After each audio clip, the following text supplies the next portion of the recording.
Jo sempre he estat agraïda a la vida, però no com ara.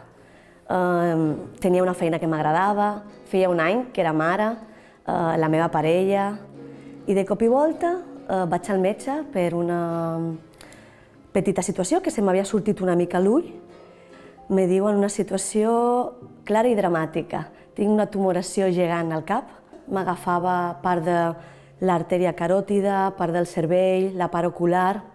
L'equip metge aquí va ser absolutament meravellós, però me van dir que no era viable operar-me a Mallorca perquè era una operació d'alt risc i que era un dels millors otorrinos d'Europa el que m'havia d'operar, que era el doctor Llorente, a Oviedo. Durant el transcurs de l'operació vaig patir una hemorràgia massiva acompanyada d'un xoc anafilàctic que va precisar de politransfusions.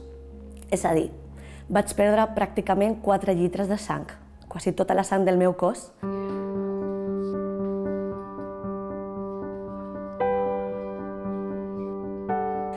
I això va significar que vaig rebre en aquell moment 10 transfusions, que jo sempre dic de persones que per mi són àngels, perquè no només van salvar la meva vida, sinó la de la meva família.